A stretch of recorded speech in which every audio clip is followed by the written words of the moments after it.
All right, we are now joined by tonight's NASCAR Xfinity Series race winner, John Hunter Nemechek, driver of the number 20 Joe Gibbs Racing Toyota. We'll go ahead and open it up to questions. Just a reminder, if you have a question, raise your hand. We will get a wireless microphone to you. We'll start up front. John, you can probably hear me.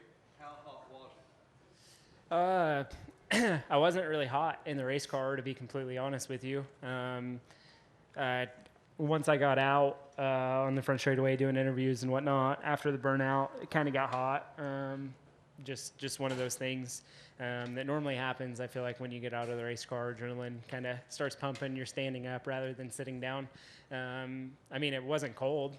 I'll put it that way. It was definitely warm, but I was okay in the race car. I did today. It was okay. It's not the best one I've worn, but it functioned okay. Have you run a hotter race than this? Yes, Texas last year maybe. Texas last fall was definitely really hot as well. They were probably comparable. And quickly moving on, will it be tough for you to hydrate and get ready to run another one, maybe even hotter tomorrow? I don't think so. I have a standard protocol that I follow for post-race and recovery and whatnot. So definitely going to hydrate a lot. I'm going to eat probably more than one person should in one sitting, and then get some really good rest tonight. All right, we're going to go next to Bob. Bob Parkhurst, Fox Sports. Most other drivers who are doing double duty are gone or going to go to get fluids. Will you do the same? I think it depends on how I feel when I wake up in the morning. My plan is not to do that right now. My plan is to do it the old-fashioned way, I guess. Like I said, I kind of have a standard procedure or protocol. Goes back to when I was training for Ironmans and marathons and different things of that sort. So just standard hydration and nutrition protocol that we're able to have in place from everyone at TPC to Toyota Performance Center. And was there any thought when you saw the forecast? I mean, I know sponsors are set and everything's set, but was there any concern about doing this race at all? No, I love it when it's hot, Bob. Separates the men from the boys. Exactly. Yeah. And then you're burnt up. Yeah. No consideration whatsoever not to do it or anything of that sort. John Hunter, Mike Organ from the Tennessean. Your dad used to run at the fairgrounds. You ran, I covered you at a race in 2015. You won the All-American 400 there. Any significance, anything special about winning here in Nashville? I mean, it's a really cool venue that we're able to come to. Cool town, cool culture. I think for myself, being able to grow up racing at the fairgrounds, racing super late models and pro late models, and being able to win at the fairgrounds and now win at the big track here in Nashville is super special to me.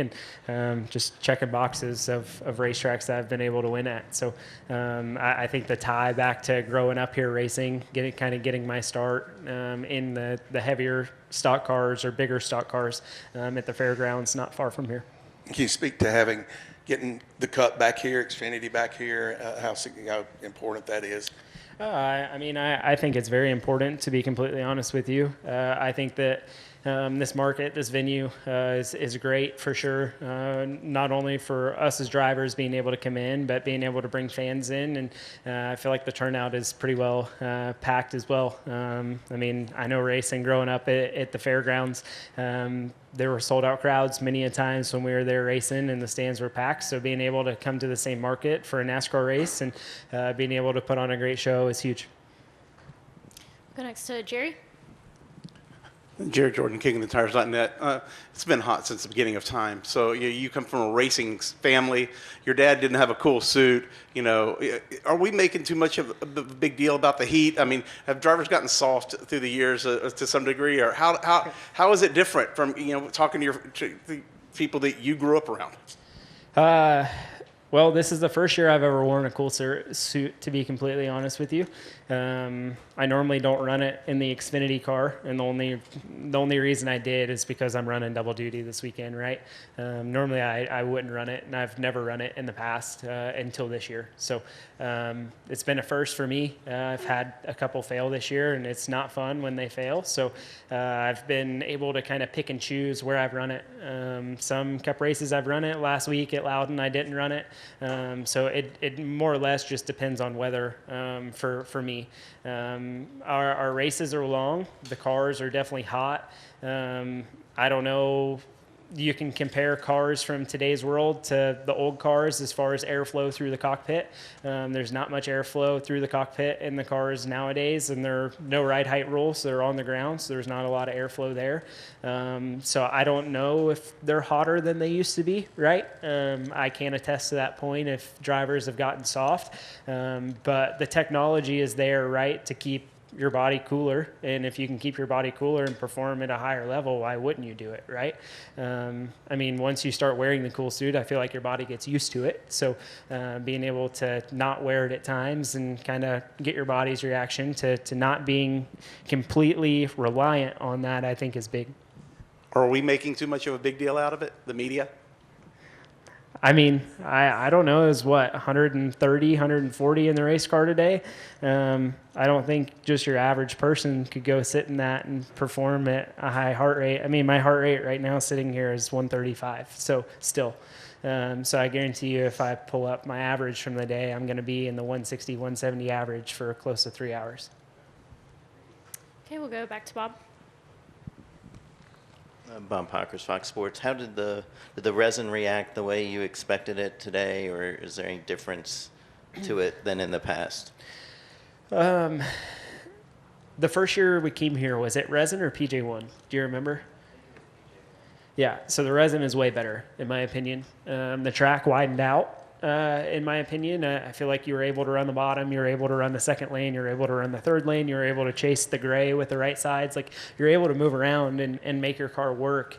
I felt like the resin was better. I feel like it came in quicker. I don't really think anyone had hesitation to move up or any of that sort compared to the old PJ1 where it was slick and kind of chattery tire-wise. I feel like the resin reacted great. I don't have any issues with what they've done here as far as putting resin down. Go to Steven. Stephen Toronto, CBS Sports. John Hunter, looking ahead to the Cup race tomorrow. Last week, New Hampshire, you got a top 10 finish for the first time since Bristol. You started the year off with 2 top 10s in the first 5 races, and then things kind of tailed off a little bit for you until last week. I guess now that we're at the mid-season point, how do you feel your season has gone? Where do you feel like your team's at, and what areas do you need to improve in order to try and get the results you need and try and make a run toward the playoffs? I'm praying for rain every single week. The rain was our best friend last weekend. We were sitting on top of the pit box there during the rain delay and just hoping that we were going to be able to go back green. I feel like we started somewhat strong, myself and Eric, with our 2 cars at Legacy Motor Club, and since then we've had our highs and lows for sure. I feel like we've kind of been all over the map. Our consistency hasn't been super great as far as speed wise every single week. But coming into this year, we knew it was going to be a building year. There's a lot of change, a lot of new. Myself coming in to this car, it drives completely different than anything I've ever driven. Yes, it's still a race car, but I've kind of had to learn to adapt to a style that I'm not used to in order to make the car have speed. With only having 20 minutes of practice and having your setups locked in and not being able to change springs and shocks and big adjustments, it makes it difficult, right? When you can't change that stuff, you get locked into what you have, and if you're off a little bit, it's hard to make up that difference going into the race. So last week I felt like was a great run for us after we salvaged from being 2 laps down early in the race, and I feel like we just got to continue to improve every single week. I feel like we've had our ups and downs, like I said. But overall, we got to continue to work as a group to get better every single week, myself as a driver included, right? I feel like our cars, they drive okay most of the time. They drive pretty good sometimes. But a lot of it is lacking a little bit of speed here and there right now. So we're working hard. Our heads are down and our elbows are up, and everyone is pushing towards the same end goal. So that's good, but it takes time to build that notebook, right? Trying to get everything to correlate the way that we want it to, and to represent everything that we're doing off track, on track, especially with new tools with Toyota coming from Chevy last year.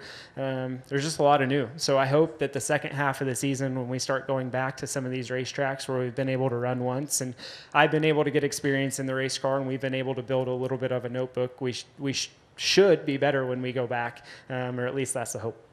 Thanks, John Hunter. Thanks. We can go to Chris Knight and then Jim Utter.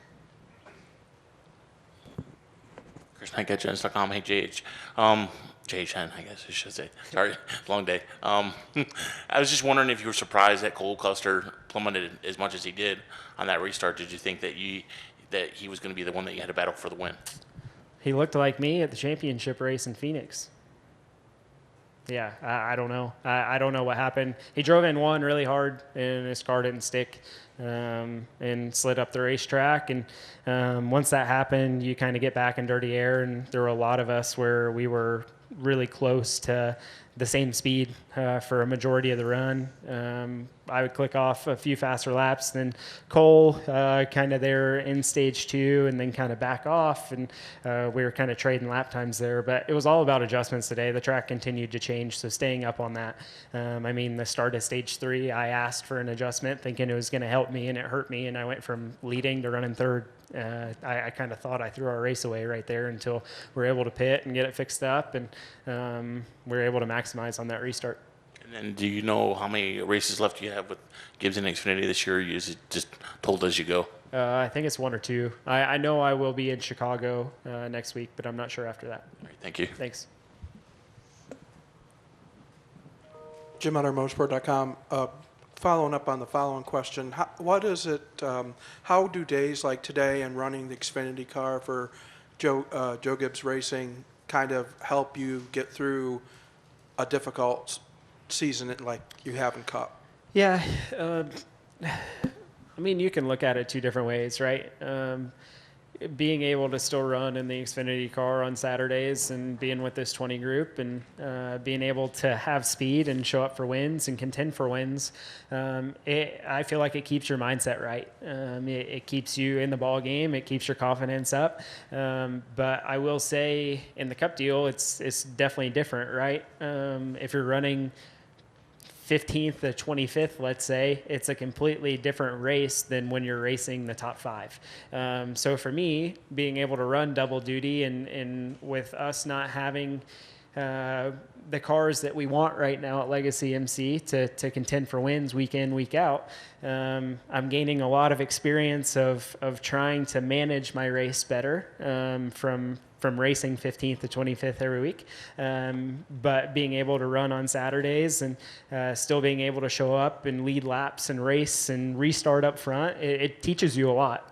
So it just keeps your mind thinking in a different direction as well. So it's just continuing to build that notebook. But I mean, I would be lying to you if I didn't tell you that it's a confidence booster for sure. I mean, anytime you can come out and win races and run up front and lead laps, it keeps your head in the right place of, hey, I can still do this.